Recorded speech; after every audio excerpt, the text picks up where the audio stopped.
Morning, everybody. Welcome to JBDC JMEA's presentation of our third week running Amazon 876 from Jamaica to the world. We really appreciate you taking the time to join us this morning, but I know that this particular subject matter is of interest to lots of persons, so lots of micro and small businesses. Last week and the week before, we had full houses, and when the news broke, certainly a few weeks ago, there was significant excitement among our small businesses in Jamaica, in particular, our MSME community in Jamaica, seeing it as a huge opportunity. It is a big deal, as we have been saying. It is a big deal for sure. We have also been saying is that it's a big deal that needs to be entered into cautiously. It needs to enter into thoughtfully. We need to know exactly what the deal is. And we're talking about the big deal. Yes, it's a big deal, but let's talk specifically about what the deal is, and how do we take advantage of this opportunity. So I am assuming that most persons here would have been here with us on the journey for the last 3 weeks.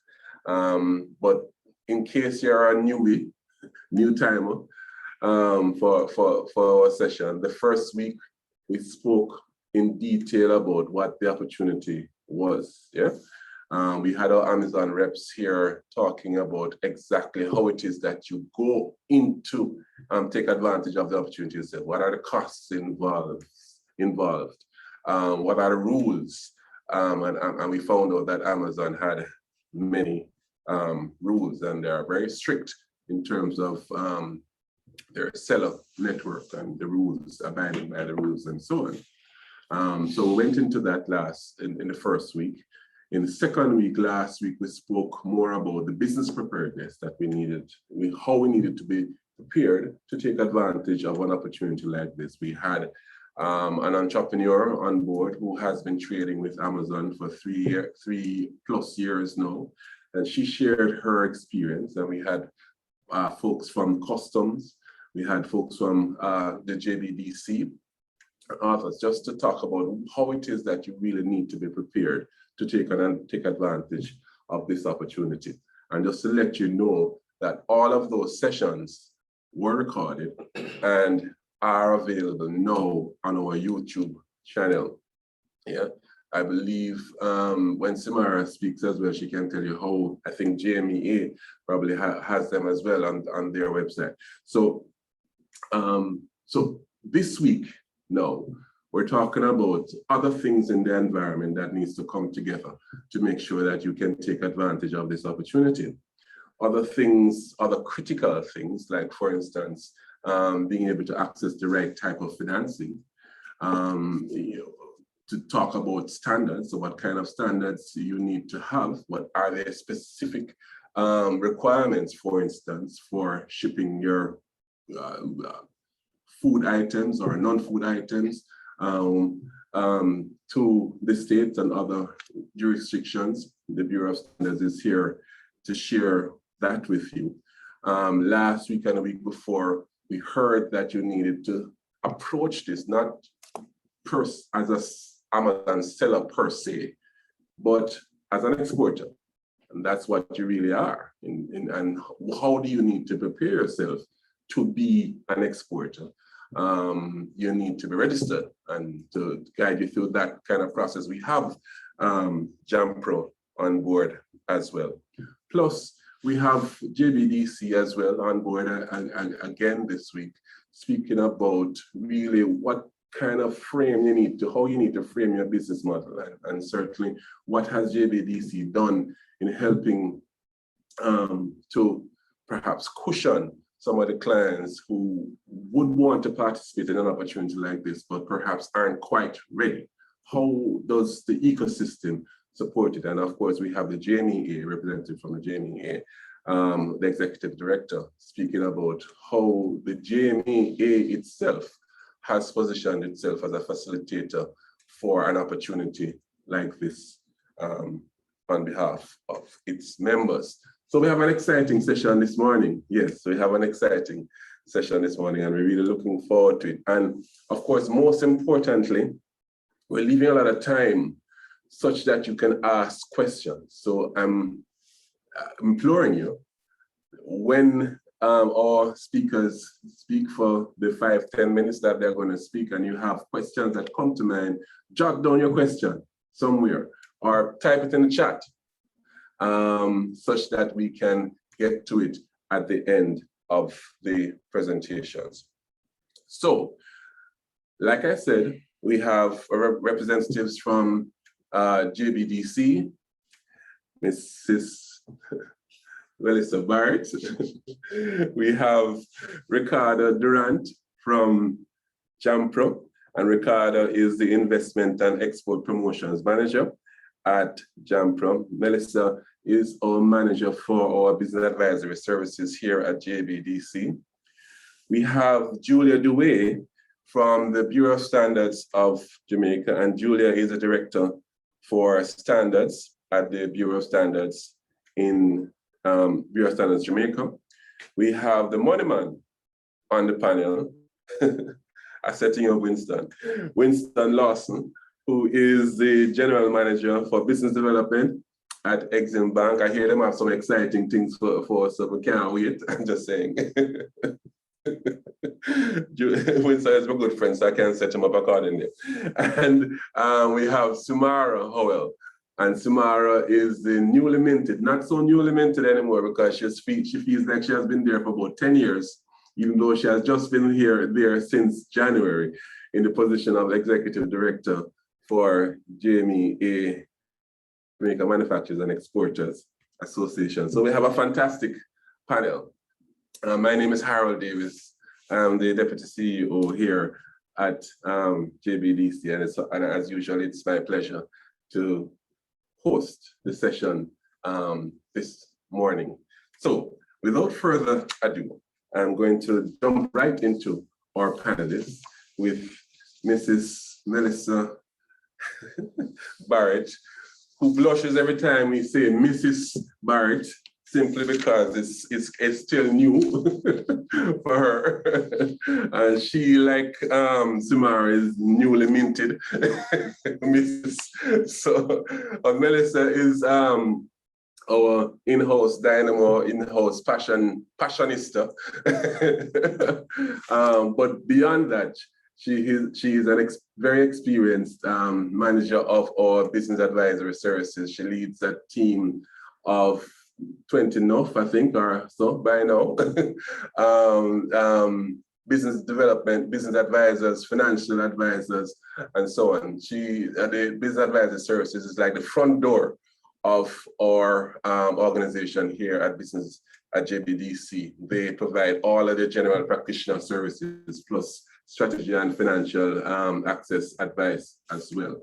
So Melissa is in an excellent position to give us advice as to what kind of support a JBDC will be providing for persons who are interested in this particular opportunity, and also give us some insight as to what JBDC is doing presently in terms of our general business development support that we provide to all our clients. So Melissa Barrett, it's over to you. Thank you, Mr. Davis. Good morning to my fellow panelists, and good morning to all the participants here. I am very, as Mr. Davis would say, I'm very excited about this opportunity. When I heard about Amazon opening up in such a way that our local players could participate, I'm a finance girl, but before finance comes money from market access. You have to demonstrate success in order to get funding. And Mr. Lawson will talk more about that in terms of being able to access the funding you need for the growth. But having this global opportunity is perfectly timed.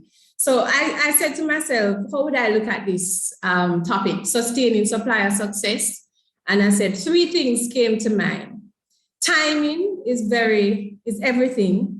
Collaboration is critical, and measuring what matters, the money part, is also going to be critical. For us, I'm looking in the ecosystem, I'm seeing that everybody is positioned to take advantage of this opportunity. JBDC has been reorganizing, JAMPRO has been organizing. I think COVID has put us in a position to organize ourselves, to do the necessary things to create economic impact. And that is part of the primary thrust for JBDC, is that our entrepreneurs will generate more revenue and have enough bottom line to drive their success and the economy's success. So with that said, I'm just going to tell you, in terms of, Mr. Davis says, this unit is the center of the organization that is responsible for onboarding all our entrepreneurs and potential entrepreneurs. So it's not just registered business that comes to us. You come to us even in the unregistered stage, and we take you through that process. I want to start with the fact that we are a part of a SBDC network, a small business development network, where JBDC has 7 centers that it manages, and we have 7 external centers that are linked to the universities, and we are available or accessible island-wide. So for entrepreneurs wanting our services, you can reach us through our internal center and our external center. As a point of critical thing for us these days is to give the entrepreneur assessments, to allow the entrepreneur to understand where they are at, where the gaps are, and how we're going to work with them to help fill in it. So we talk about collaboration. So once we have assessed the gap and we have counseled you around how to fill it, then we are going to work with you internally and externally to close those gaps. We have cemented relationships across all the partners that are on the network, on the panel this morning, plus other partners in the private, public, and academia who will work with the entrepreneurs.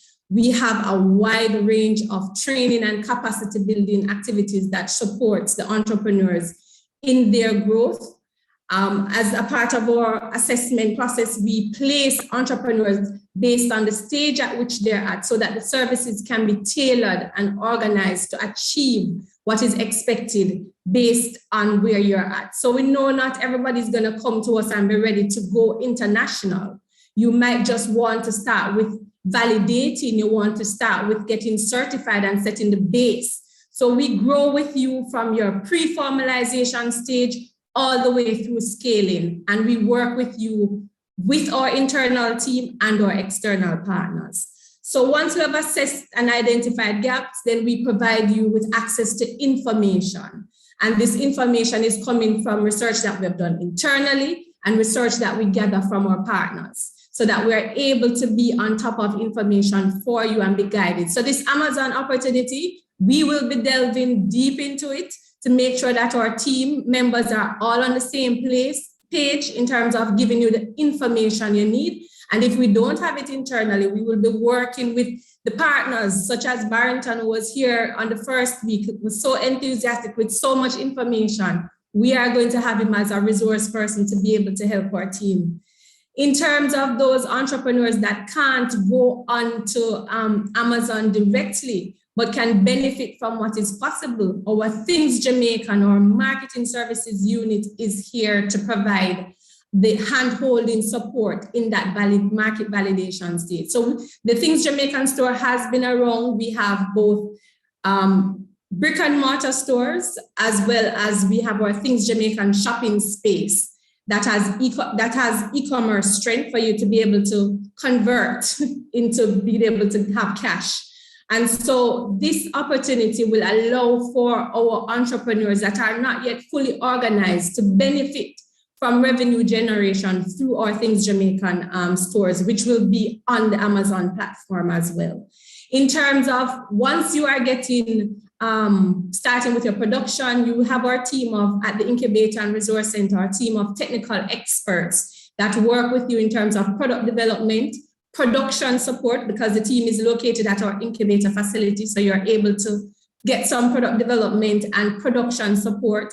And for those that have their own production facility, we come to you with our engineers to help you to organize yourselves to take better advantage of what is being there. I think Colin came last week and spoke about our work in terms of supply chain management and helping you to understand what are the necessary inputs, because getting on is one, getting interest is another, and then sustaining it is going to be critical, and sustaining it will come from how you organize yourself, or you, in terms of the other players, because it's not just a one-man shop.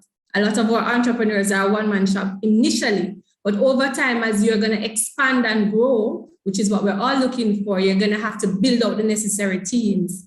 In terms of financing, we have always been partnering with external experts to support our financing programs, whether it is grant, loan, or equity. We want to be able to refer you based on where you are at and how you can provide the necessary returns to the investor, refer you to these partners. So we have EXIM is online, they have multiple funding products that are needed for what is going to happen once you start getting onto Amazon. But we also have relationships with most of the financial institutions, micro lenders, and we have some equity investors. But as you understand, as I would have said at the start, is that we manage you from your startup phase to your scaling phase. So based on where you're at, you'll be able to access funding. One of the critical things I want to use this opportunity to speak to is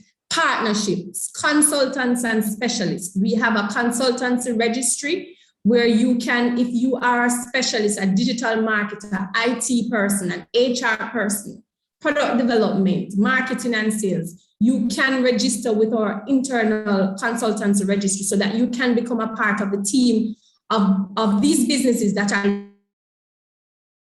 as you grow, it's the team that is going to carry you forward. So that is some of the things.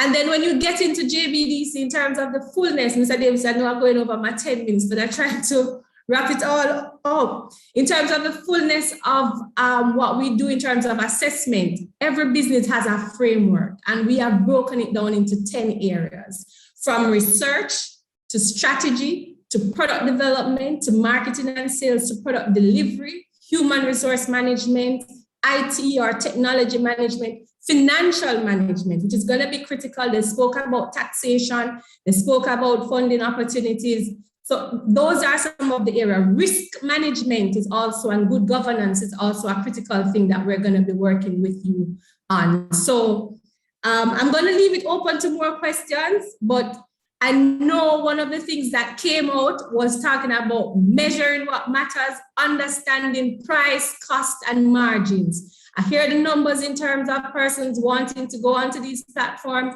and what it's going to cost you, whether or not it's going to make sense in terms of margins. And we talk about revenue being a vanity matrix. We want it, but at the end of the day, you have to be sane, because if you're not profitable, it's not going to be sustainable. I don't want my excitement to overkill the panel. I'm going to stop and be open for questions when it's that time.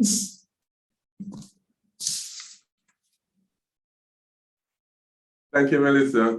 Yeah, that's why I call her Miss Passionista. So she fantasizes about being a fashionista as well. But to see you what they want. She's yes, since we are. I'm still in my lane. Well, thanks, Melissa. But very importantly, one of the things that came out in the first week, as she mentioned just now, is the whole business of understanding the taxation regime that goes with trading in the United States, because trading above a certain amount, if you make beyond a certain amount of revenue, you fall into immediate tax requirements. So the things of that nature is what Melissa is talking about, that we will handhold you and walk with you on to make sure, because we do have, apart from our team that are trained in finance and strategy and things of that nature, as Melissa also mentioned, we have a team of consultants that we work with, consultancy registry, accountants, lawyers, financiers, strategists, industry specialists, and so on, who we partner with to provide these kind of solutions. All right, so thank you, Melissa. I'm going to come back to you in terms of questions and answers.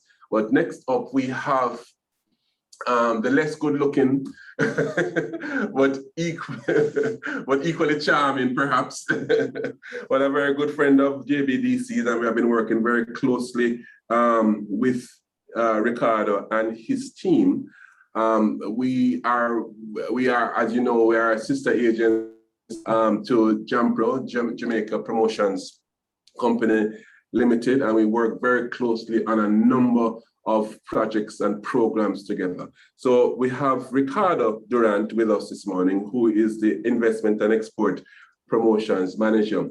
Ricardo, there's a lot of talk about persons becoming an Amazon seller, and they don't speak of it in terms of being an exporter. So can you kind of give your perspective on this whole opportunity, and then provide a frame of the kind of assistance that JAMPRO provides to exporters and persons who wishing to take advantage of this opportunity. Ricardo, your turn. Thank you very much, Harold, and thanks to Melissa for that lovely presentation. I see why she's really the passionista. Yes, she's quite passionate about her work and what she's doing there at JBDC. And of course, all hail to my fellow panelists. We work well together. So JMEA, JBDC, and EXIM Bank. Let me just say quickly, I'm going to make the assumption that everybody knows who JAMPRO is. And so I'll just quickly tell you about that, and then I'll get into it, Harold. So we're part of the Ministry of Industry, Investment and Commerce, and we're the National Investment and Export Promotion Agency. And so we facilitate investments, we promote investments, and we facilitate exports, and we promote exports. Some basic services that we offer are information, help you with market information, general information regarding Jamaica's business environment, film registration. As you know, we have a film unit there at JAMPRO, exporter registration, which is what we're talking about here, very, very important. General capacity training on export, step-by-step guide to exporting. Market intelligence, customized market information, site selection, and a number of things that we just do from day to day. I hope that gives you a flavor of what we do. Now, one of the most important things for me is when we're working with a client, and that client says to me, we're trying to them, this is on the export side now, and they say to me, I have won a big contract, or I have sold this particular product, preferably for $1 million US. That's so nice, all right? But we know that's not the case all the while. But whatever it is, once you have had that breakthrough moment, we're happy, happy, happy. And that gives me just a lot of pleasure. But it's not easy, as we know. Wanted just to answer Harold's question directly. E-commerce is a route to market. And we need to understand that it's a route to market, and it's a route to exporting in the USA, in Canada, in Europe, or wherever it is. It's a route to market. It's a channel. So you want to understand how that channel works. But before that, and I'm sure over the past 3 weeks, that has been happening. You're understanding how that channel works. But before you get there, you need to understand your basic requirements. Some of the things that you need for exporting to export, and you also need to understand what the government requires for you to move that product across the border. So when it comes out of your possession, there are other requirements that are things that are required that you have to fulfill. So even if you've sold it to somebody locally, the whole thing about traceability becomes important. So where did you get this product from? Where was it packaged? Under what condition was it packaged? Etc., etc., etc. Those questions are being asked. And so whoever it is that you sell it to locally, who's going to export it, needs to understand that also. But so I'm going to just speak to two things. I'm going to speak to your some basic considerations that you as an exporter need to understand, and also the mechanics itself of exporting, how you register with ASICUDA, that sort of thing. All right. So Melissa spoke to some of it. You have to determine your capacity to produce or source and export the product. You have to register your name, mark and brand in all the target markets. Those things are very important. believe it or not, somebody will see your brand out there and it's not registered and they just take it. That's it, it's gone. So you'd have to register your brand. Market research, targeting, you have to understand the consumer taste, the culture, the purchasing power, environmental considerations, and other standards and quality. If you're going to sell it to a market that can't afford it, that doesn't make sense. You also need to understand the market access, the trade agreements. And the trade agreements really says that you can sell, most of them anyway, says that you can sell this product into my market duty-free. That's it for the most part. And then there's the exporter registration process, which is currently being managed by JAMPRO. And you should also put together an export plan. And it must include description of the products that you're selling, your goals and objectives, your market analysis. You need to understand what we call the voice of the market. What is the market saying to you in broad numbers now? What's the market size? Who is demanding what? And you also need to understand the voice of the customer in the target market.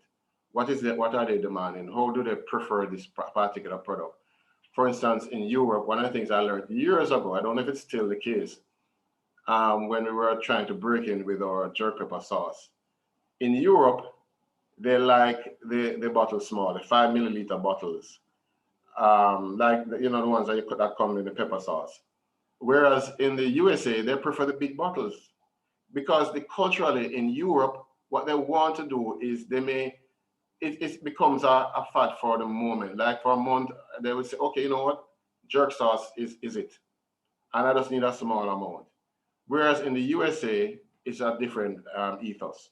They want it in bulk, and they do what the barbecues or whatever they have to do.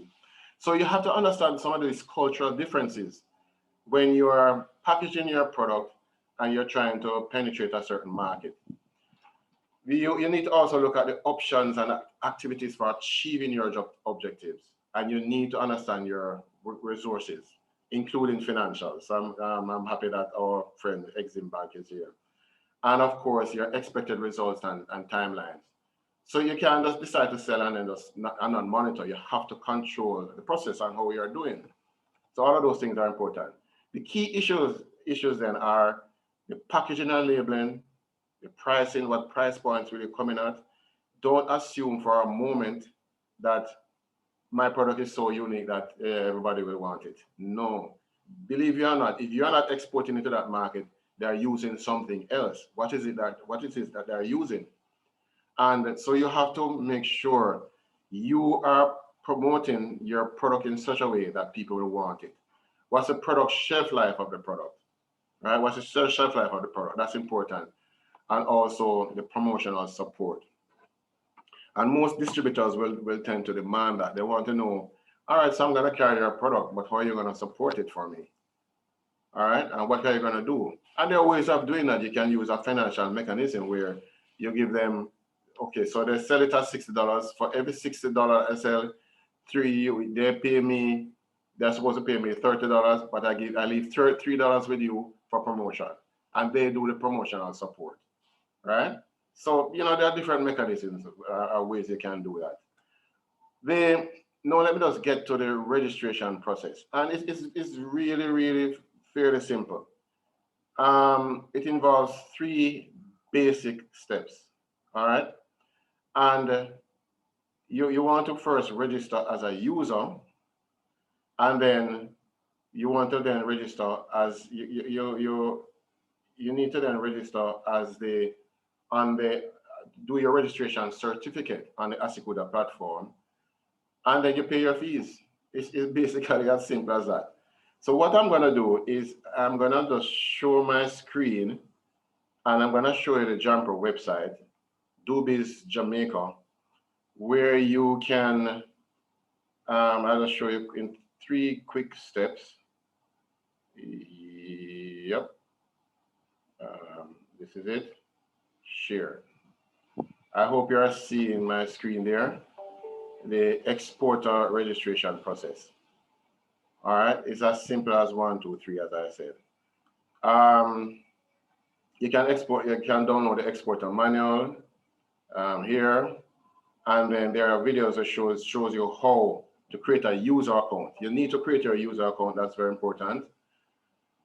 After you've created your user account, then you register as an exporter. And this is where you're going to upload a number of documents, your TRN, and other things about your businesses.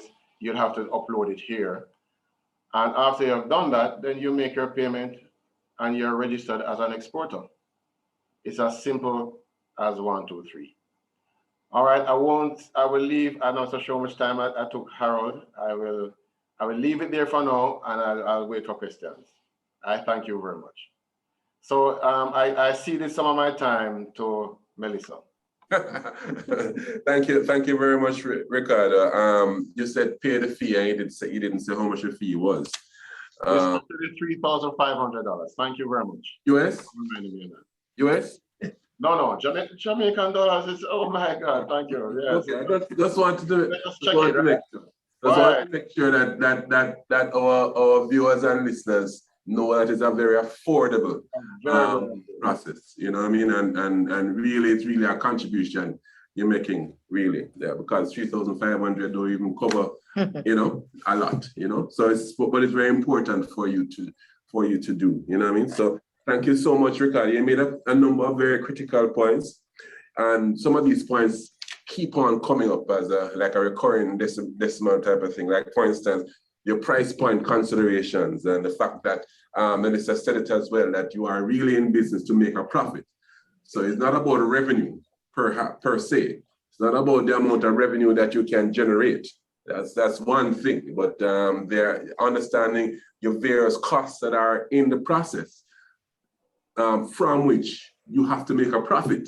You know what I mean? When you work it out, you have to make sure that another critical thing, and it provides an excellent segue into our third speaker, is when you spoke about your understanding your product shelf life. Very, very important, because if you are shipping through Amazon and you know that the delivery time is a week and your product shelf life is 3 days, is a problem. Because Amazon has a very, very strict return policy as well, which you need to honor and understand and be able to honor as well. And certainly the buyers who are on an Amazon or whomever else you're selling to in an export market need to receive your product in good order. And if not, then they'll be demanding returns and refunds and things of that nature, which as a business you have to be prepared for, but which of course complicates the matter as well. Welcome to all those who are joining us live on Facebook as well. So thank you, Ricardo. We're going to move into Julia Dewey, who has a fancy last name, from the Bureau of Standards, and she's a director of standards, because standards is a big deal if you're talking about exporting. If you're talking about taking advantage of the Amazon opportunity to be able to present a product of international standard is a big deal. and you know, you are presenting your product to the entire world. So you have to make sure that your product is of international standard. That's one. And secondly, Julia, a question came in our first and second session about the requirements for shipping food products into the States and probably other jurisdictions. Can you give us what the information where that is concerned, as well as provide us with generally what the Bureau of Standards does in terms of helping our exporters in their quest for standards, international standards. So Julia, your turn. Thank you very much. Good morning, all. So the Bureau of Standards, I'd like to first, so as Howell said, I'm Julia Dewey, Bono Dewey from Bureau of Standards Jamaica, Director of the Standards Division. And I think this is an exciting opportunity for Jamaica. When I heard about it, I was so excited. I was like, oh my God, we now can export without all the expensive cost of shipment. So for MSMEs, it is a grand opportunity, and the Bureau is happy to be a part of this process. Yeah. So the exporting internationally, as Howell said, it's critical that you are adhering to international standards, meaning that if a product that you have is going to enter international market, they are going to be judging that product on their standards. And the Bureau of Standards Jamaica is a part of an international entity called the International Organization for Standardization, ISO, which allows us to adopt and use international standards as our base and reference for standards. So if your product is entering the international market, you want to know what are the standards that are acceptable in that market. And therefore you want to produce a product to that standard, and the Bureau can help you find that standard. And better still, we can help you, assist you in using the standard. So we have programs like the Client Service Program, which will help you to understand the standards and implement it in for your product or service. You may have a product though that is unique. So it's a Jamaican product. And in that case, what you want to know is what is your personal standard? What is your company standard? Because once somebody is buying your product, that means they accept your standard. However, the process for making your standard is also important. That is your back office support. So we have standards now that help you standardize your process. So you have, if you're making a food, then you're thinking about food safety. If there's no international product standard, at least it has to enter the market safe, food safe. So you have to look at our food safety standards like HACCP, Hazard Analysis Critical Control Point. You have other system standards like good manufacturing practices. You have, if it is a farm product, you have good agricultural practices. And we have programs that support you. So it's one thing to have a process something a standard, but it's also critically important that you have the support. So if you're part of our programs, so we have programs like the Good Agricultural Produce Program, GAP. We have programs like this Certification Mark Program. We have the, and we have ISO 9000 programs. So we have programs which you can be a part of to sustain your effort. We have free programs like the Client Service Program, where we can help you understand the standard.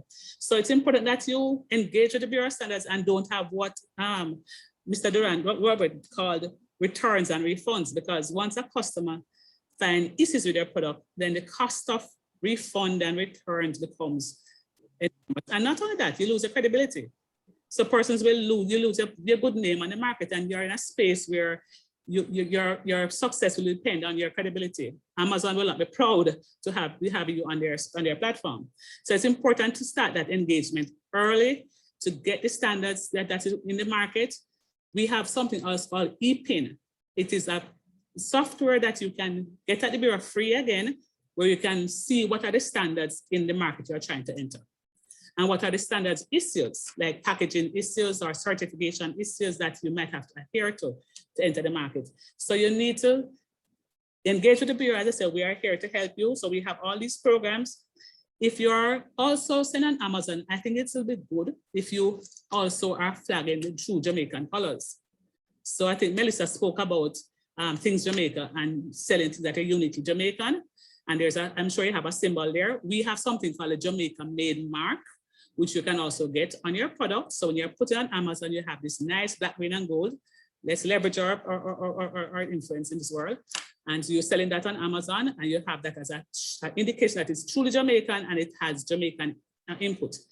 You also have, we're also into this organic sphere where persons are in the healthy living and healthy environment. So we have standards for organic farming. So if you're going to be doing something that is a food that you're going to want to say this is uniquely and it is organic and this is healthy, then we have a process to help you do that. We're also encouraging you to get your new ideas intellectual property, get your registered with the Intellectual Property Office, JAMPRO, because also you don't want to lose your intellectual property. So that product Bureau is there for that kind of thing. So back office support, we are there. We do testing, calibration, training, and that kind, and certification. To do all of this, we provide some financial support. So we do have MOUs with JBDC. Harold and Ms. Vera know about this. We have MOUs with JMEA, and we have a partnership with the Development Bank of Jamaica. It's a voucher technical assistance. So through those MOUs, you get some discounts between 20 to 50%. And through the Development Bank of Jamaica partnership, you get a 70% discount on any services you access at the Bureau. So our aim is to get you into the system, and just as this team is partnering together, we want to partner with you, partner with the team, because it's not about individuality, it's about us together getting Jamaica into a space where we can all have a better standard of living. So we want to speak about that. So if you're entering the US specifically, there are some requirements that you need to adhere to. If it's a food product, then you need to register with our national certification, national NCRA, National Compliance Regulatory Authority, and there is a standard called JS36, so which you need to adhere to. It's really a basic food safety system standard. But once you've registered with NCRA, then you need to apply to the US to be on what they call the yellow list. Now, the yellow list allows you to enter the US and allows you to enter the US, but you have to provide indication of food safety controls that you have those in place. Food safety controls are back to the food safety system standards like HACCP. So you'd have had to implement some kind of food safety control. There's something called PCQI, Preventive Quality Control Systems, and they have to apply to, and I can give the information later on, apply to the FDA to be a part of that process. And the application goes to the FDA Center for Food Safety and Applied Nutrition. The division is called Enforcement Division, and we have the address. So I can leave it to you in the WhatsApp, the contact for the person at the Bureau, who is Ms. Sharika Sachel Knight, who can help you to get through that process. Well, if you're applying to the US, you apply to get on the yellow list, which allows you to enter into the US. However, you would have to provide evidence that your food products were tested and from an accredited lab. If you enter the yellow list, you can lobby to be on what is called the green list, which gives you exemption from this physical testing. And that also we can guide you through that process. So you first have to get registered with the NCRA and the Jamaica if it's a food product. Then you apply to be on the yellow list, which the Bureau can guide you through that process, provide information. Once you're on the yellow list, you are required to submit evidence of test reports though. But once you have matured, you can go on the green list, which allows you to enter the US without physical examination of your products. So that is for the US specifically. We just want to encourage you though, as you enter this space to sustain, this is about sustaining your export, success as an exporter, sustaining your success. It's important that you adhere to a standard consistently so that your customers are expecting the same thing all the time, every time. And if you don't even get a standard from the Bureau, I'm recommending that you write down your process steps. Because if you write down your process steps, that's the way you set a platform for innovating and improving over time. And that is critical. If you are going to do this, put the same product the same way all the time, you have to write it down. That is standardization. You write down your process steps, you write down what your expectations for your end product quality is, you deliver the same product the same way all the time. And if you're going to improvement, it's based on your customer requirements. What do your clients want of you? And once you do that, you'll be able to sustain your efforts on this platform. And as I said to you before, the Bureau is here to partner with you. Some services are totally free, some are subsidized. We can get assistance to get you there. We are very interested in you being there. We want you to innovate, create, and to sustain your business as we move through this process. Thank you. Thank you, Julia. Some really, really good information there. You hear, guys, if you're thinking of exporting food and we're now talking about not, remember we're changing our language from being a seller on Amazon to being an exporter, right? So if you're planning on being an exporter for food items, there is a process that you have to go through. And no matter think in your mind, say, sometimes as Jamaicans, we think, say, no man, my little thing will go on there, we go through the cracks and that type of thing. And nobody not gonna really say what I want. No, do it right. Do it right the first time. Do it right the first time. Especially because you expect to grow, so we all expect to scale. We don't expect to really sell the one gizzard every month to forever. No. And once you scale, you become far more visible. And this is when questions are obvious, and questions are going to be asked. And by the way, with whatever ease you think that it takes to get onto the Amazon platform, because it's really not a difficult process. To stay there is where it gets difficult, because they'll kick you off at a heartbeat once you don't adhere to the legal requirements and so on, and certainly once you do other things that break the Amazon rules, but certainly if you break the rule of the territory that you want to get your product in, which is not having your product properly on the yellow list and then the green list, as Julia is saying to us, then obviously Amazon wouldn't do business with you either. So very, very good information, Julia. And thank you so much for that. And we can field questions as they come. We're moving into money territory now.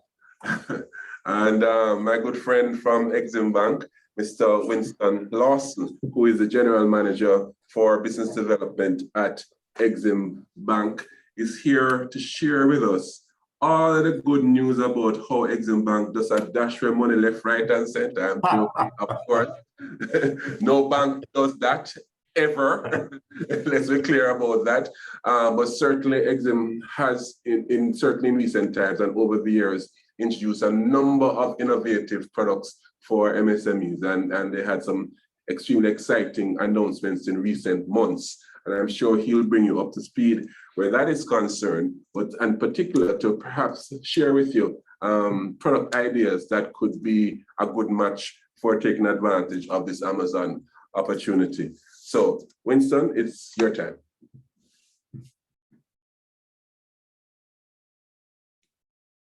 Unmute your mic. Thank you, Harold. Yes, I realized. Good morning, Harold, Mr. Chairman, Mr. Moderator. Thank you very, very much. Good morning to my colleague panelists.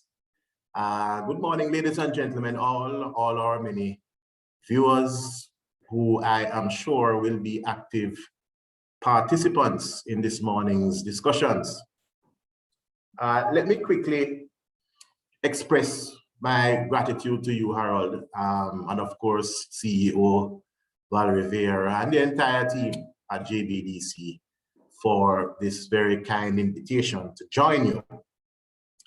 Certainly on behalf of my own MD, Lisa Bell, and our team at EXIM, I'm joined this morning by Mr. Alan Thomas, our Manager of Business Development Unit here at EXIM. It is a pleasure to be a part of this exciting and also very relevant discussion this morning.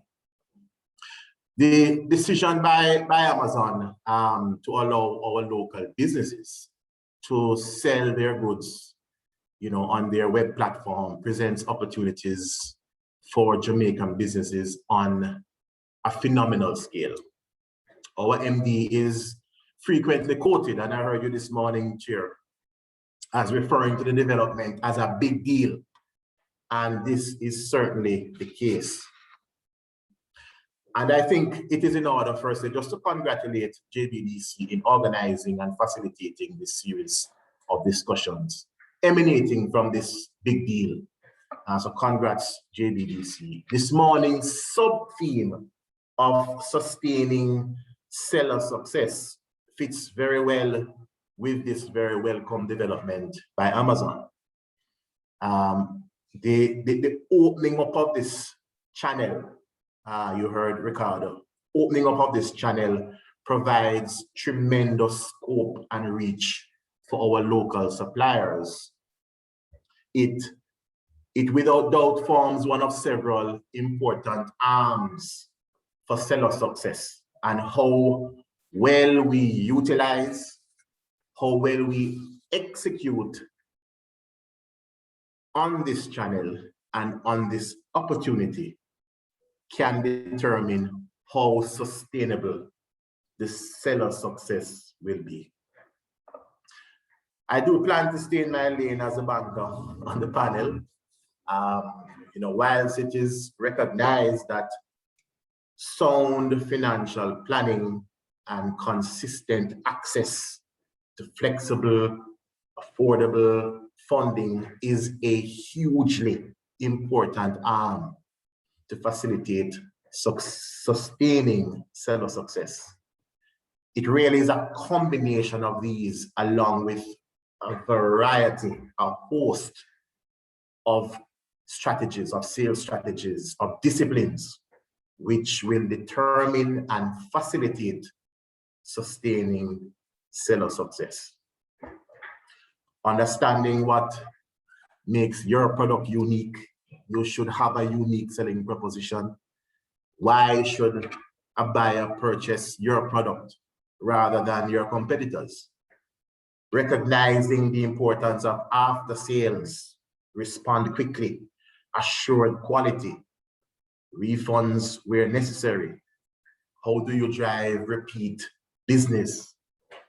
Where are the improvements possible to deliver a better quality product, a more competitively priced product, a more reachable product? Amazon is one avenue.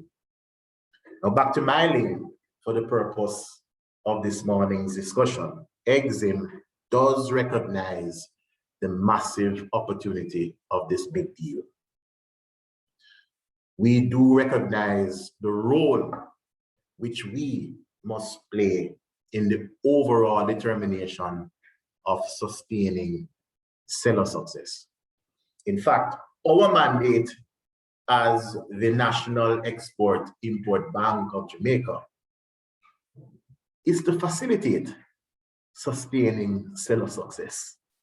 Primarily, our mandate, primarily to sellers within the productive space, the exporters, and those along the value chain.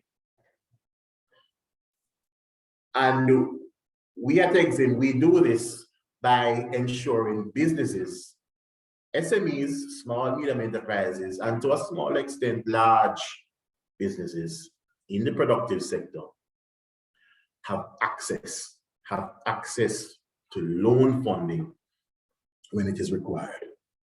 Loan funding, again, that is flexible, affordable, and allows not just for the viability of local businesses, but allow for competitiveness. Our suite of products, Chair, our suite of products, pre and post trade facilities, modernization and expansion funding, and many more have, as you had said, have been recently buoyed with a number of additions. Our EXIM Express, our Reset, you know that word here, SMTE, our Exporters Guarantee. Some of these have actually been priced at the best you will find on any formal Jamaican dollar loan market in the world. And we have more on the immediate horizon.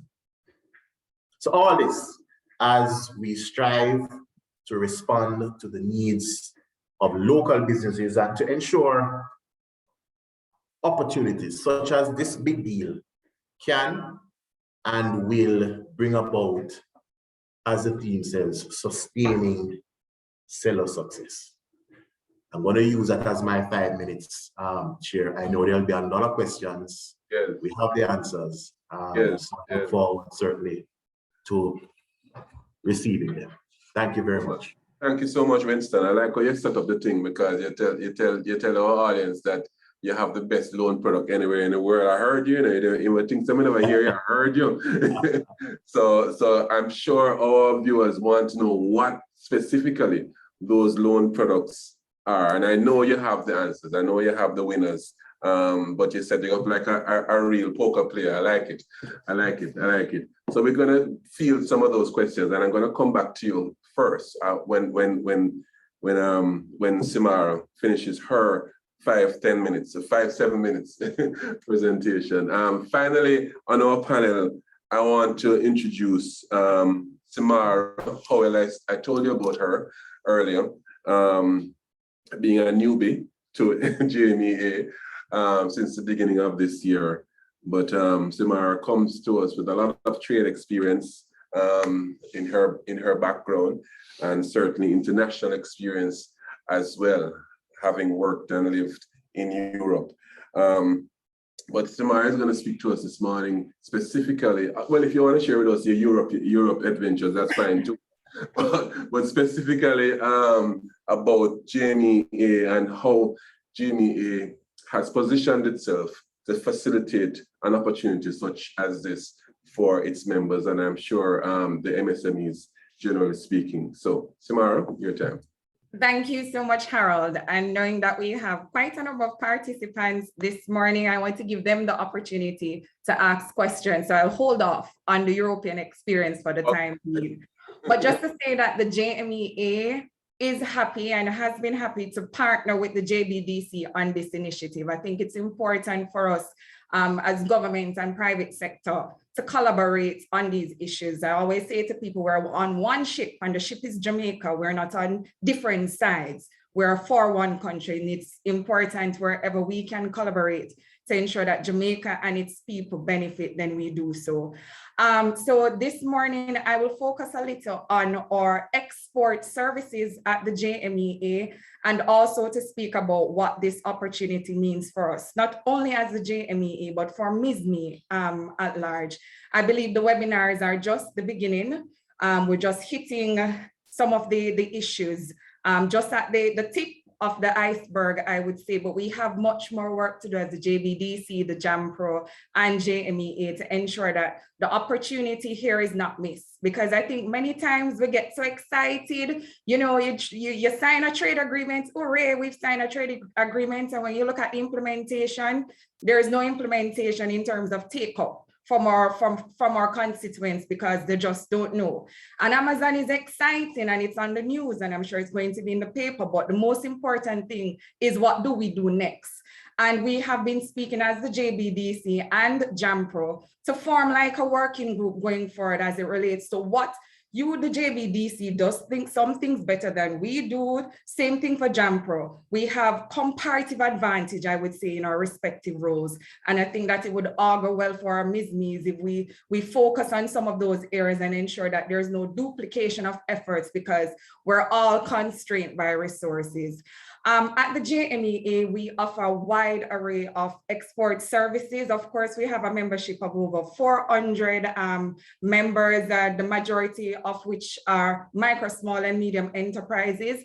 And what we try to do is to ensure that we set up our members for export success. So what do I mean? We offer services such as market research, distributor pointers. If it is that you have an interest in a particular market, you have a product that you want to know, does this stand a chance here, there, or even everywhere, you come to the JMEA, and of course we'll offer that information.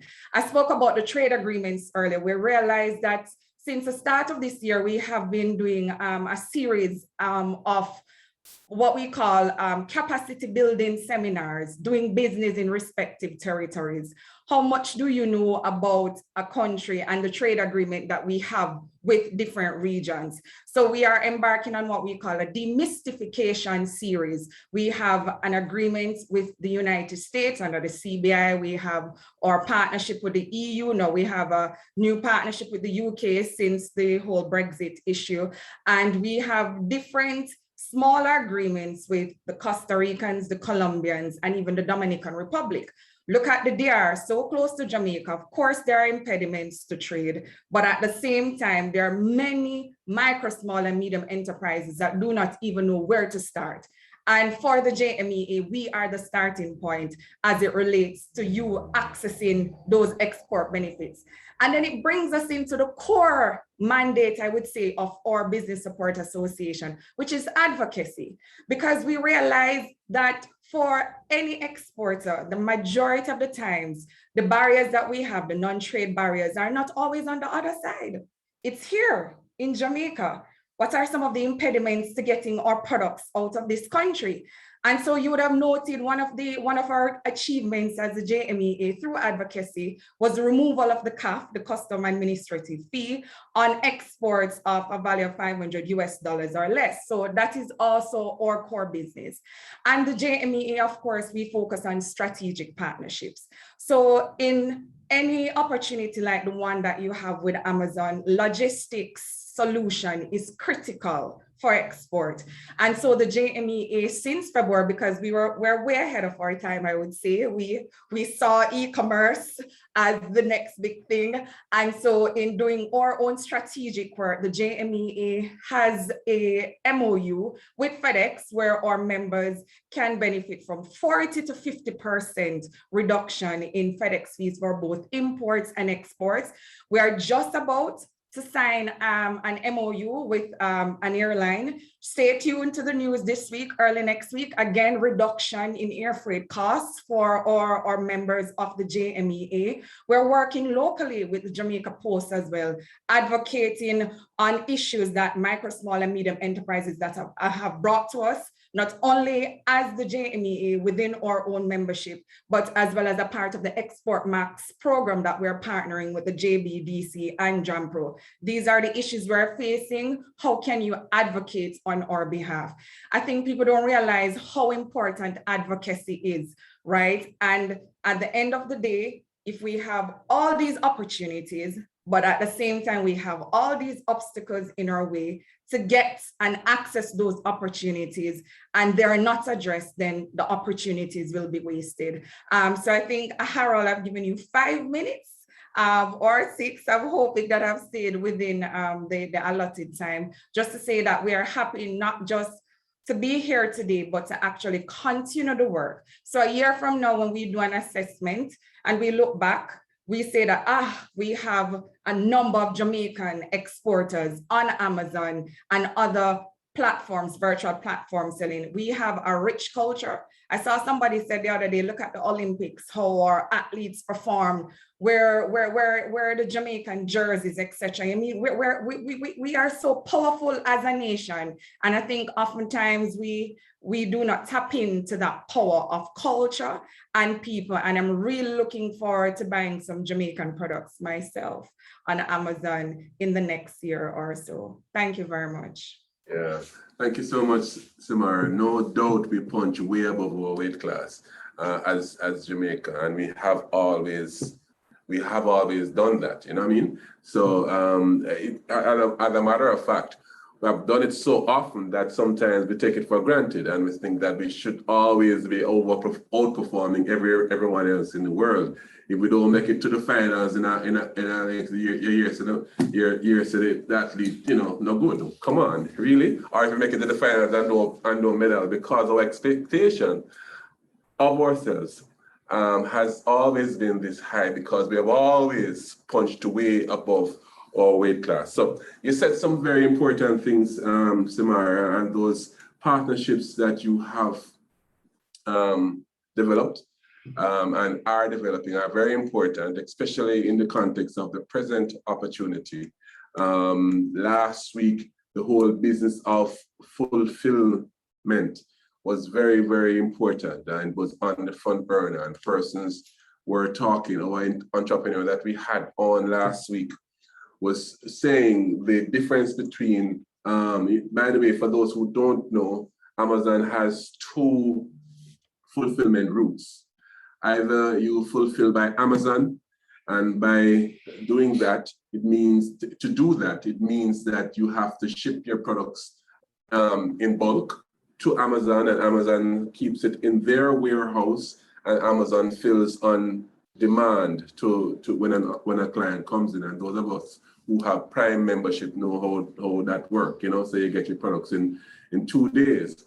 Or the other option is fulfillment by merchant. So you fulfill from Jamaica here whenever there's an order that comes in. But what came on the table last week is the huge difference in costs for Amazon to fulfill. When Amazon fulfilled, the entrepreneur was sharing that they had far greater amount of orders, obviously. So the revenue was coming in, but the costs for Amazon to fulfill was so much greater than if you fulfilled it yourself, even from Jamaica, even with some of the high costs from our courier services as they are presently. So all that information is very good. So that information that you shared now in terms of that discount from FedEx of 40 to 50%, I'm sure that you're going to be having at least another 100 members by the end of of this session. But that's a big deal, and that's a good thing. And the discussions with Jamaica Post as well, very interesting. So I'm going to open the floor now for questions. We have 2 questions in the chat, but before we go to those questions, and by the way, we have Andre this morning, not Sansil. We have Andre who's going to feel your questions and organize those for us as well. But before we go there, I'm going to go back to Winston, who teed up his poker game pretty well in teasing us in terms of telling us about the new products that EXIM has on offer. Winston, I'm going to ask you to share with our audience the suite of new products you alluded to and the specifics, just the top line specifics of those products. Right. So, Harold, I'm old enough to remember the days when businesses had to be borrowing at, 50, 55% per annum. So it really excites me to know where we are today, particularly the facility which I speak about. We call it the reset, the EXIM reset loan. Again, our mandate is geared to the productive sector, to the exporters and so on, but it's a facility that is available actually at 4.75% per annum. 4.75% per annum on Jamaican dollars. It's available. The requirements are the standard requirements as it relates to loans, whether it at mainstream or not. You will require to put your business plan together. We know the JBDC is always there to provide that sort of technical assistance. We do that, the normal assessment and so on. The flexibility comes with that product because we can go up to 5 years with that product. We do have the flexibility to allow for moratoriums on principal payments. As a matter of fact, we can go up to as far as 12 months, meaning breathing space on your principal payments up to 12 months. So it's there, it's available now. I'm going to just put an alert that it is a limited amount of funds that are available. So I would hope that those who are interested would make early applications to it. There is a cap. It's focused on the SMEs, so there's a maximum per client of 25 million Jamaican. So it's available. It's very flexible. It's very wide-reaching, supporting your expansion, supporting whether you have trade needs. Maybe you need to buy some raw materials, so you want to export. Facilitates all of the above. Working capital, working capital, everything. The best seller is that this is a facility that is priced at 4.75% to all SMEs, right? And it's something that we certainly encourage. We have another one that is actually geared to the tourism interests, the tourism industry, funded by the TEF. That one comes to the client at 4.5%, which is even lower, 4.5% per annum on Jamaican dollars. Again, it's capped at 25 million, geared again, Harold, to the smallest thing. We know where we have the meat. With that, we can go up to 7 years. So it's highly flexible as well, and it allows again for the moratoriums of the 12 months, give it that breathing space. And when we say tourism interest, we will include manufacturers, exporters who do business within the tourism space, where at least 25% of their annual revenues are actually directed into the tourism industry. They would actually be a part of that target market to qualify for the 4.5%. We also did some research, Harold.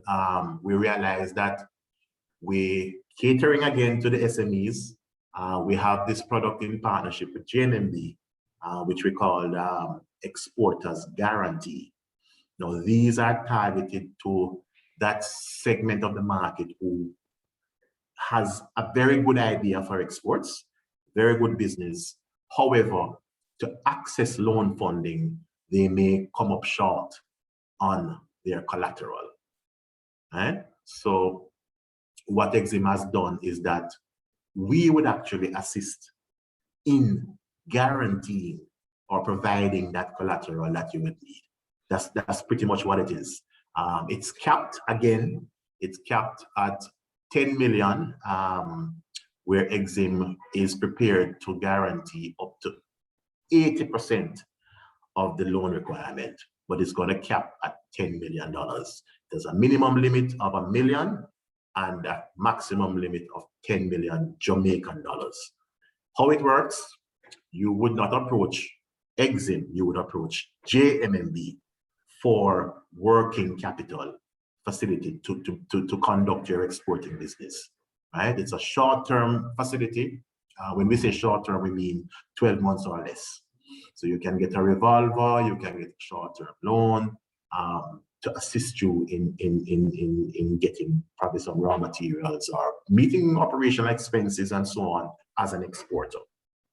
You don't have enough collateral, there is room for us at EXIM to provide up to 80%. And a matter of fact, JMEA is also prepared to meet that additional 20% if so warranted.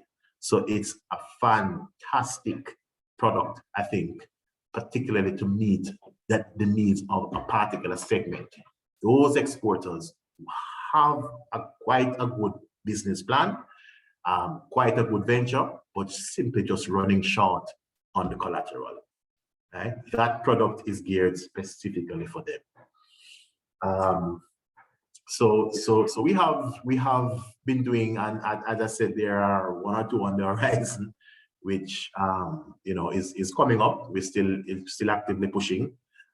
You may have heard about our EXIM Express. You see, Harold, I've heard the talk about profit, which we fully agree, but we have to also remember that not only should the business be profitable, but it needs to be generating cash. The cash flow in the business is the blood of the business. And you could be making $50 million in profit. If your cash flow is not coming in, your business is going to die. Yeah, right. So a lot of things, right? Cash, yes. You need to ensure that cash is coming in. It's the blood of the business, right?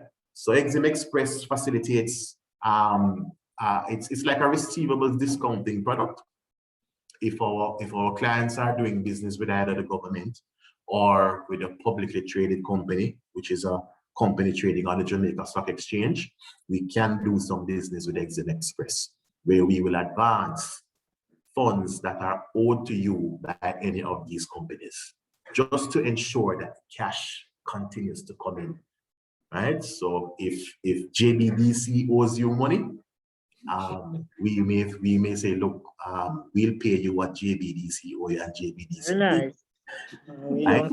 The great thing on this one is that, and I know the SMEs love it, because this particular one, we will not require the standard assessment. So we will not ask the SME for financial statements. There's no need for that. We're not going to ask the SME for the standard collateral. We're not going to be asking them for the car, the house, the bed, the furniture, nothing. All we are saying is that JBDC owes you, JBDC will pay me. I will advance you up to 75% of what they owe you. JBDC would have up to 90 days to pay me. Fantastic. So we're really trying our best, Harold, just to make sure that where funding is required, where it can be flexible, where it can be impactful, EXIM has national obligation to ensure that the SMEs have access to this. And this is what we continue to do. Yeah, man, brilliant. Thank you so much, Winston. I don't know if it's here you heard something about JBDC owing money, but I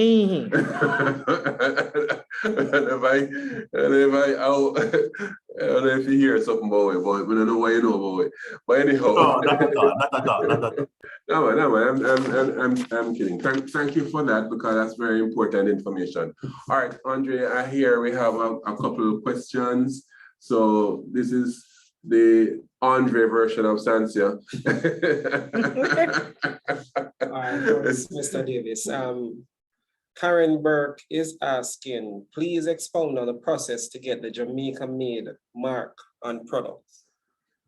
That would be for Julia. Yes. Right. So the Jamaica made mark can be accessed. There is at the Bureau Standard National Certification Body of Jamaica.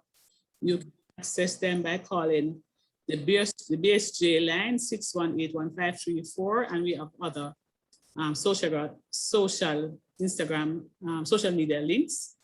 Or alternatively, directly you can call the manager for the NCBJ, the National Certification Body of Jamaica.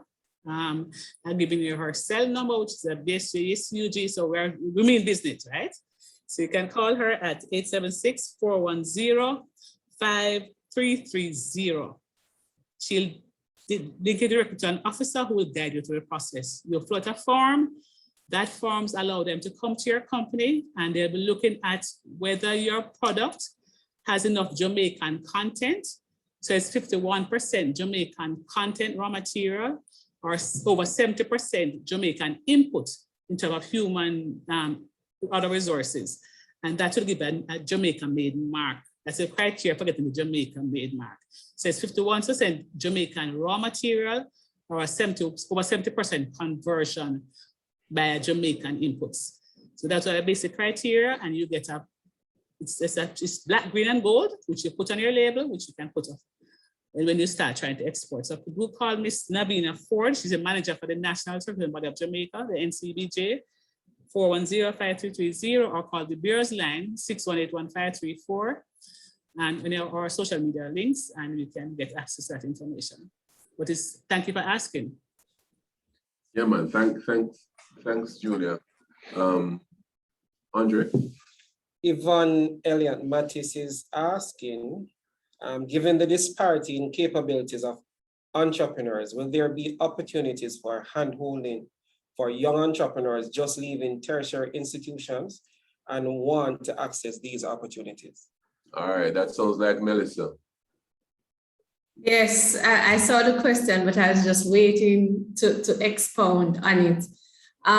In the earlier part of my presentation, I spoke to JBDC's strategy of categorizing entrepreneurs based on their stage of development. So we work with you from the pre-formalization stage. And in terms of hand-holding, we hand-hold the clients that have interest and potential.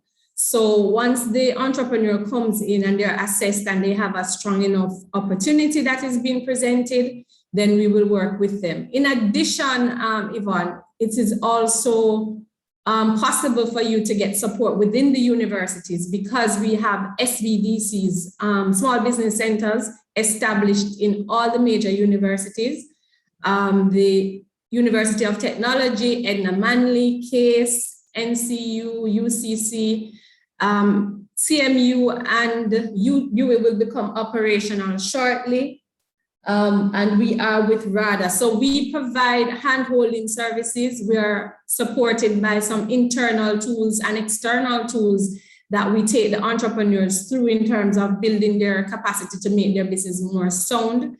The programs that we work with at the early stages, ensuring that there is a strong value proposition, because businesses are built around solving problems. So when the youngster leaves school and there's an opportunity, we'll work with them in terms of developing value propositions, working with them in terms of building out the business model. So to even enter Amazon, they can enter it if it's a Things Jamaican product through the Things Jamaican store, or we guide them through our partners on how to go onto Amazon and work with them. So in a nutshell, yes, we provide hand-holding services to persons no matter the level they're at, based on their potential and their interest.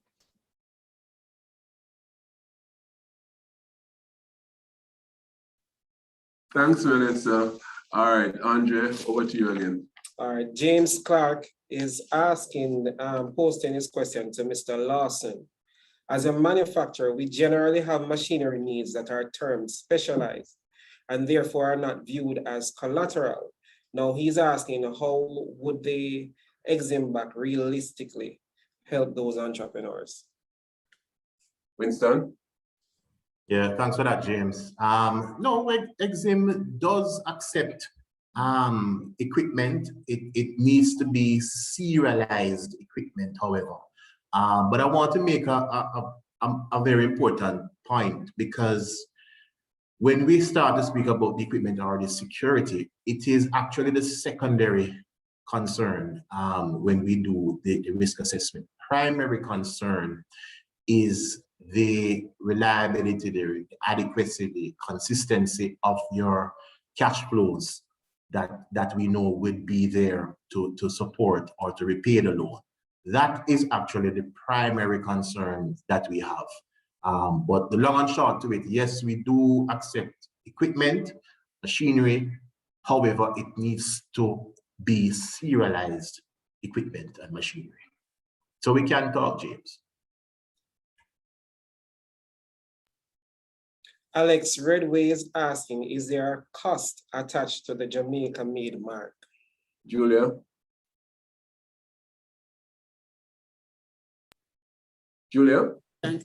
Okay, I'm back with you. Sorry about that. Yes, so the Jamaica made mark, the cost is really the cost of the assessment, auditing, and administrative costs. So it will range you anything up to about $200,000.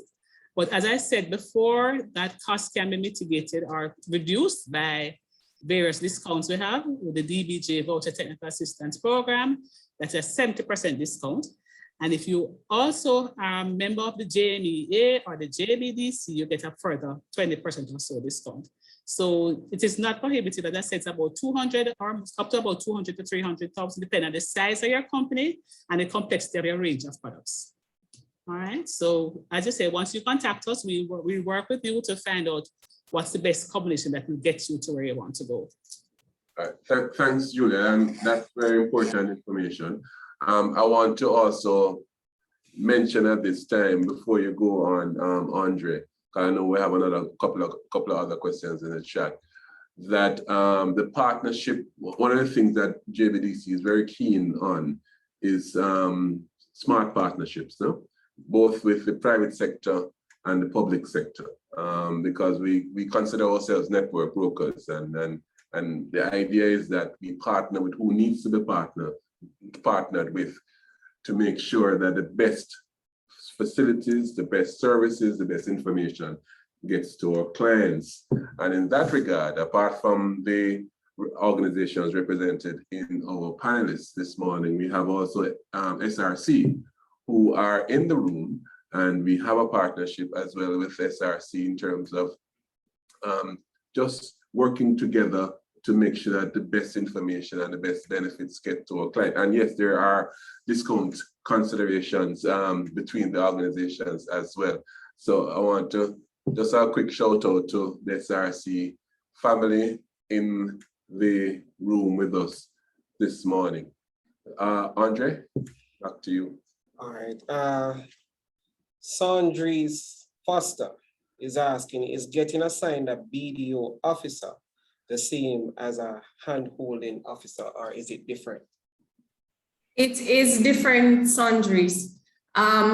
Monitoring, the BDO is the officer that you are who assesses you and provides counseling and helps you to come up with an action plan on how to close that gap. However, the implementing activities, which is the hand-holding activities, may be done by that officer or partners, whether it be internal teams, whether it be the marketing services unit, technical services, or external partners such as consultants. the BDO, not all the BDO's clients are being handheld. Some are just being monitored if the service delivery, if the client can get their gaps closed externally, they're just monitored. And if they're going to be handheld, they would be guided by the business development officer. But it doesn't mean that it's the business development officer alone that does that activity. Yeah. In other words, we curate the relevant handholding based on the assessment that is done of your business. So the curation might mean from internal resources only. Remember, we have different teams with different skill sets and different collective profiles within their teams, marketing services or technical services or whomever. Or it might be, or it may be external expertise that we would bring in to make sure that you get the right combination to move your business forward. So yeah, so thanks, Mel. Andre? All right. Marvia Mackenzie Brown is asking the Bureau to explain what persons in the beauty and cosmetic industry need to get their product ready for export.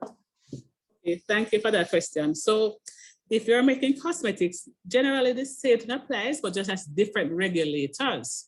So you would definitely want to know what the product standard, and we have those standards, and where we don't have a standard, we can find it for you. A standard that, unless it's a unique product, which is great, then that means you have to have your own requirements. Essentially though, the product standards would ask you to ensure the cosmetic is safe in terms of microbial limits and those things. So you adhere to those. So as I said, you have good manufacturing practices, which would apply, and we can guide you through that. So as a client service program, we have that guides persons freely through any interpretation of a standard and how it is used and how you can implement the standard in your product. If you're exporting to the US though, the requirements for the US would be that FDA would have different agencies and depending on how they classify that cosmetic product.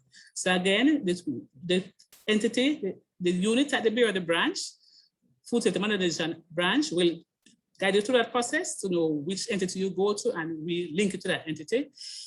Locally though, the Ministry of Health might have an interest in your product, so you want to ensure that you check with the Ministry of Health to see about what you're doing and the claims you're making for that product. And there are other private consultants I know that deals with, there's biotech at Dewey that helps you formulation of cosmetic products, and there's an SRC does a food part. So it's really the product standard. Again, how to make the cosmetic, the process you use to make the cosmetic, and the safety requirements for skin and the standards at the Bureau. We can give you the compilation of standards that would adhere to safety requirements for that cosmetic products. So when you talk to us, we can have a further discussion about the product and help you search for the standards and the requirements that would apply to your specific product, depending on how you classify it. All right, thanks, Julia. Andre? All right, Sonam Thak is asking if we are allowed to export alcohol products to Amazon. And also he was asking if we had already discussed cost, process, method, and setting up yourself for the Amazon as an Amazon seller in the past sessions. Yes, and you need to go back. Yes.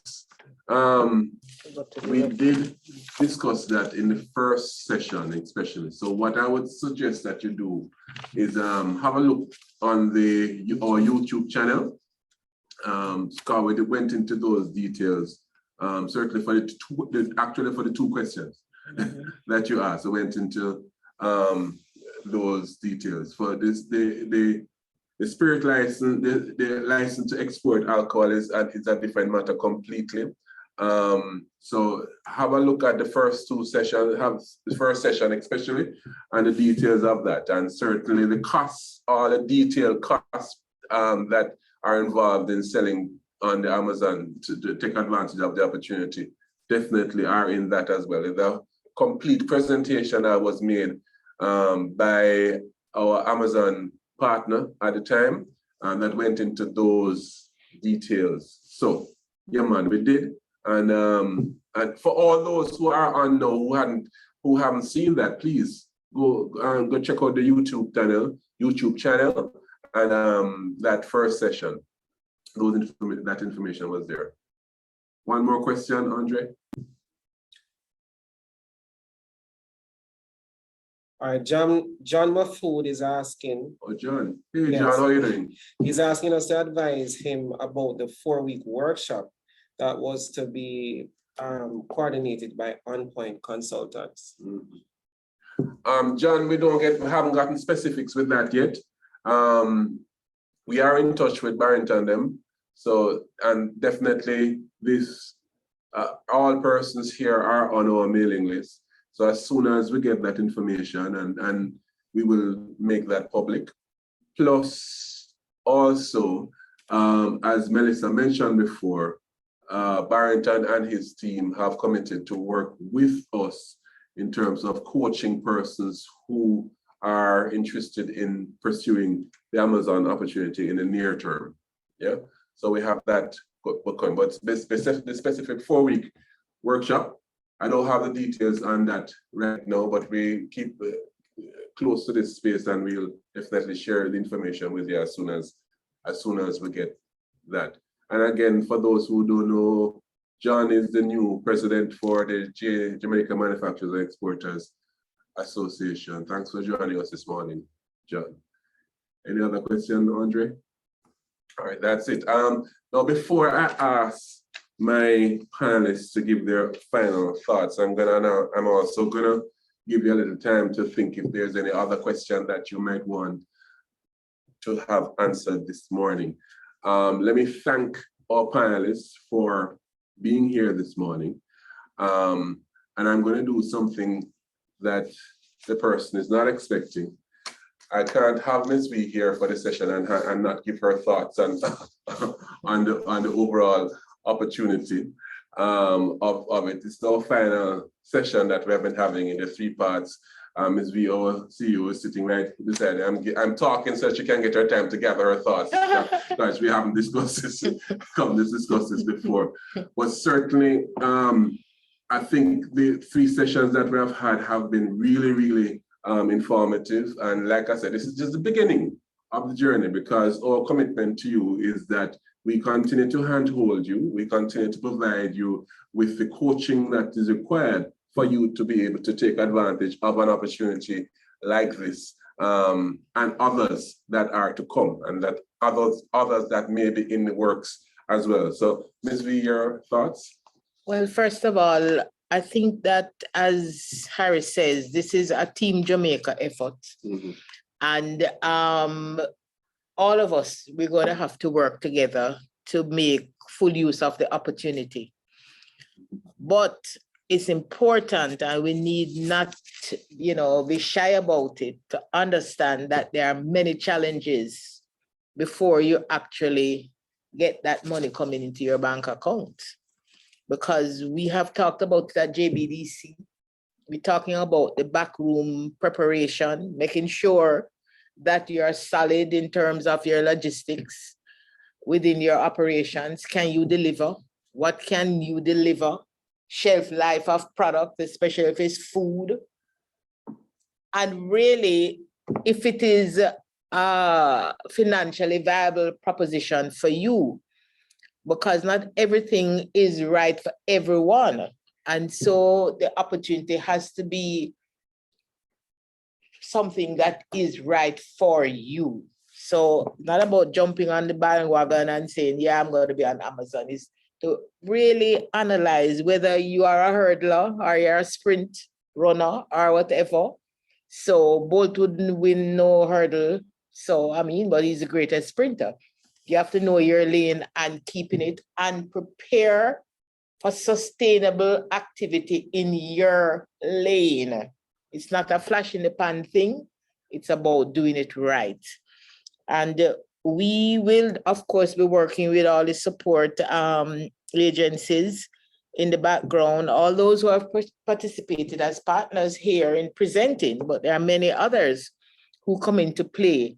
So the bank, the money, yes, I heard about the money being in place mostly, and I know what you have is not enough, that you're going to get some more because you're going to have a big group coming for funding. But we need to look at the logistics for delivering the product within 48 hours.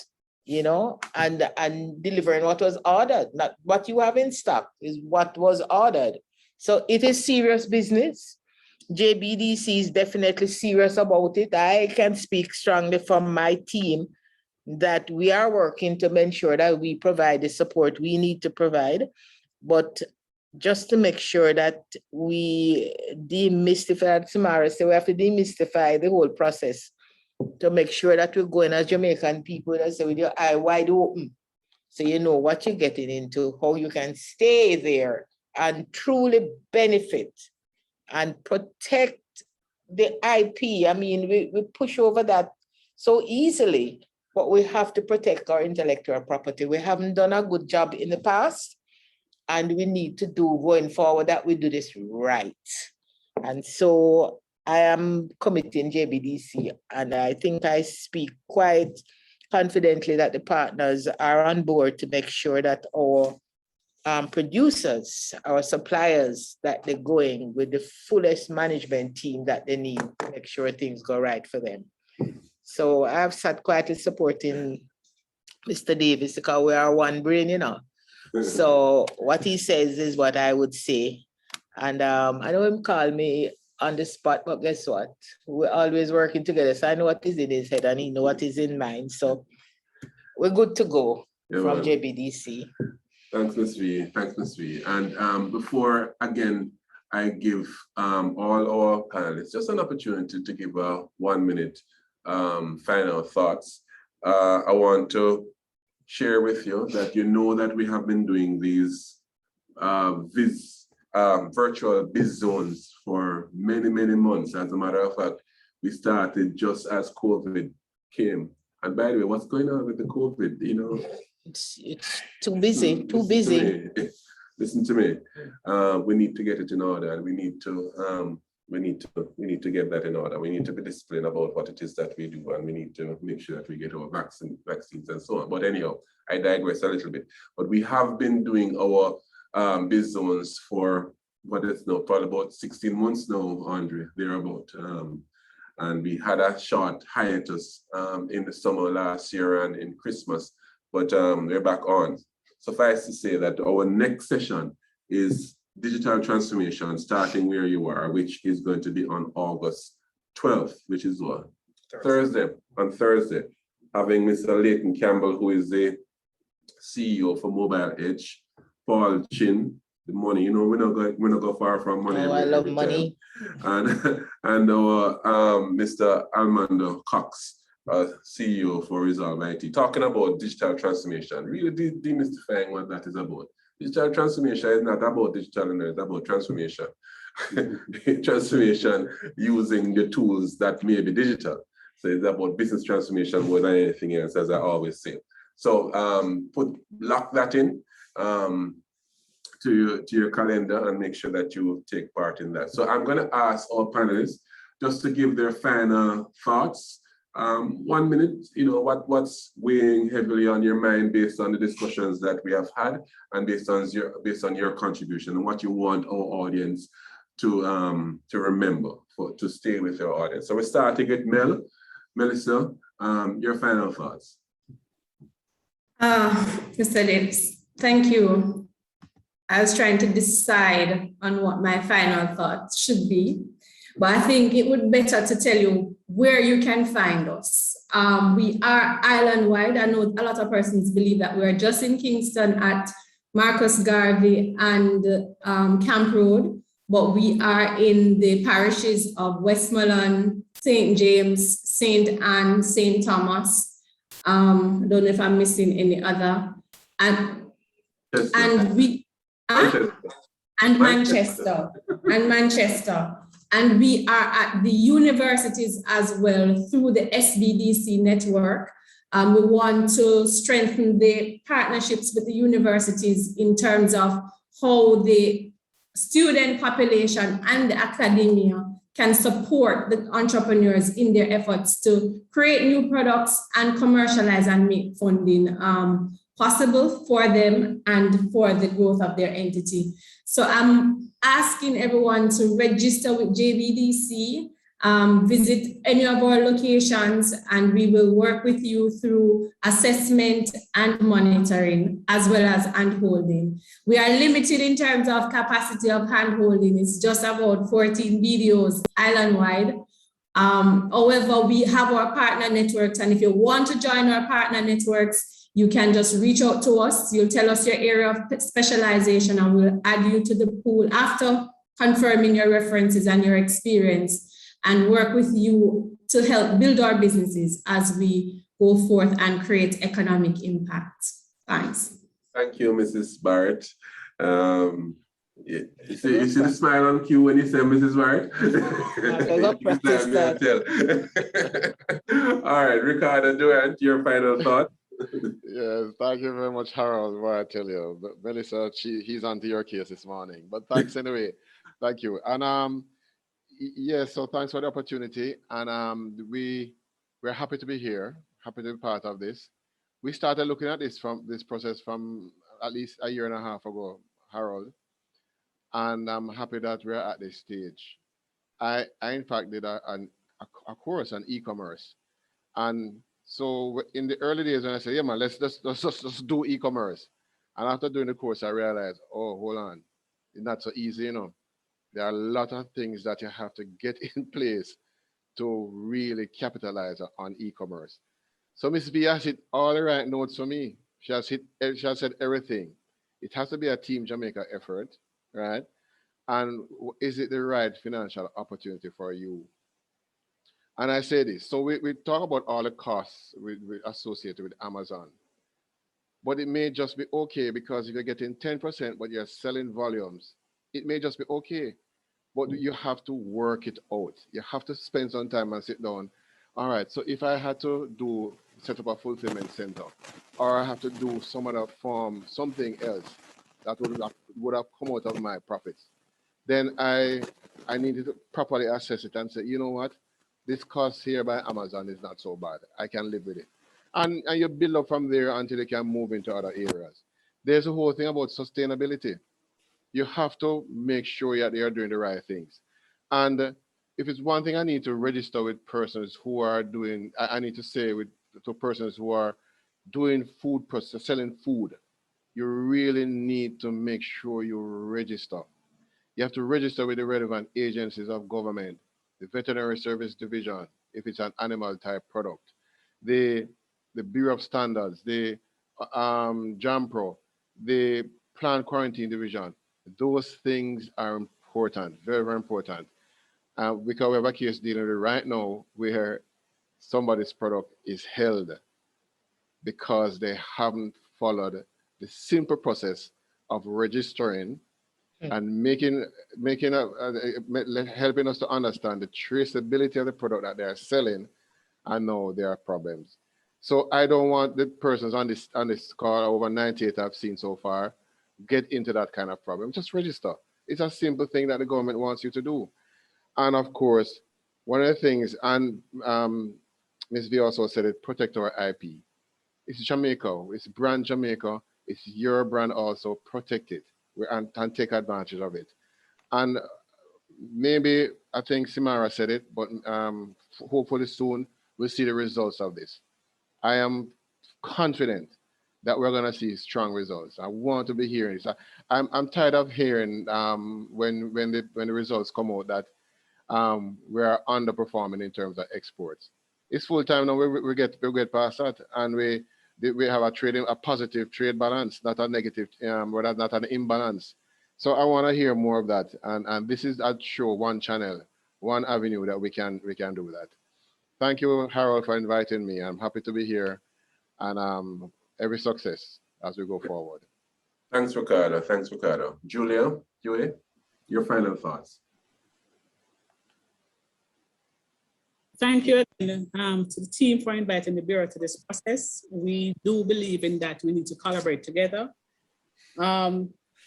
We are very sure that being a part, using standards to maintain the Jamaican brand is critically important. So we are not underestimating from the Bureau of Standards the value of financing and promoting and marketing. So we're saying the other piece that we want to get into your mixture is standards. And standards will help you to maintain the credibility of your product and the Jamaican brand, and consistency is so critically important because you do want to be there like that. Somebody asked about this, the process for certification. Just quickly, once you apply, you do an audit to assess where you are the gaps, as what you may want to achieve and where you are at. They'll give you some response report. You address those reports, those responses. They reassess you if necessary. And once you have filled all the necessary gaps between where you are and where you want to be, you'll be certified. And the cost ranges between 300 to 500, depending on what product you want to certify to. So just wanted to encourage the persons here. The BSJ also has in our client service program a module, a software that we use to design to help an MSME from the outside to interact with us through the virtual space. So more on that later when we talk about how we can do that, especially for the Amazon clients. So just want to encourage our entrepreneurs that we can extend the volume of export to this Amazon. It's such a unique opportunity. And I think we need to capitalize on it and thank. And all the players here, we talk about collaborating. It is so important that we work together to do our part of the pie. We're about standards and quality to get you into the place you want to be. Thank you. Thanks, Julia. Winston, your final thoughts. Yes, Harold.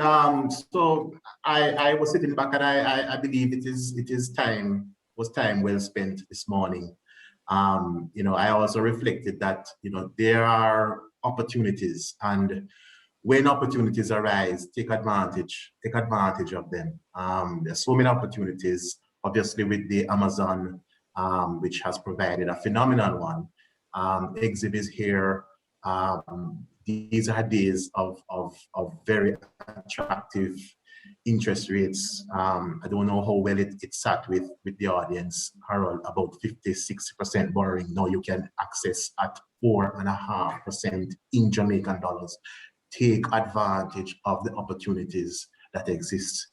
EXIM continues to look at, whatever shortcomings, it has in making these things available.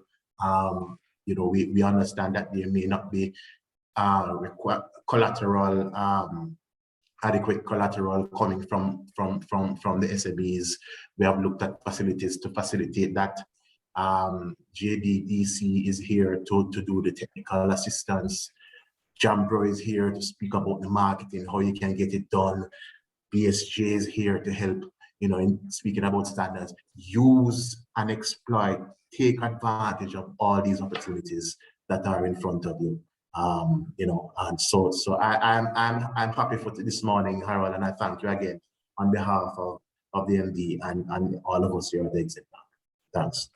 Yeah, man, thank you so much, Winston. For many reasons, EXIM Bank has a special place in our hearts, not only because you provide the well-needed fuel for the car, but also that you make such a difference in this ecosystem, this entrepreneurial ecosystem in Jamaica.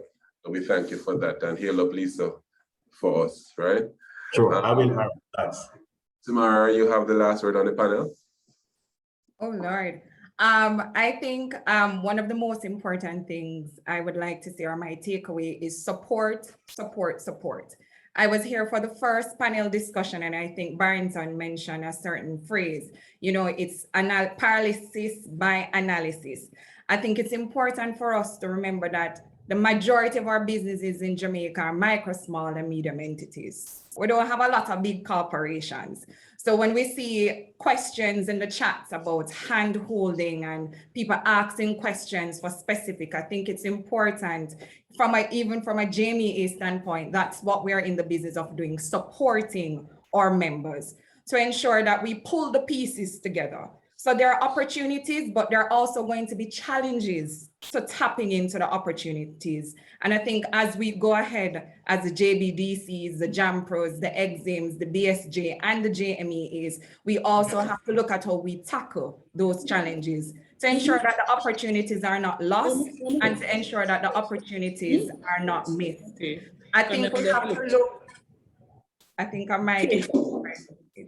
I think we have to look now at not just Amazon per se, but looking at export, as Ricardo said. It's about time Jamaica move towards having positive trade balance with its trading partners.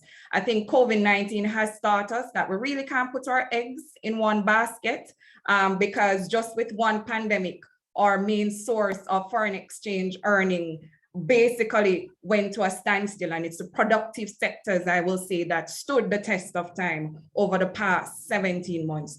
So I think as we go forward, I'll end where Ms. B started. This is Team Jamaica.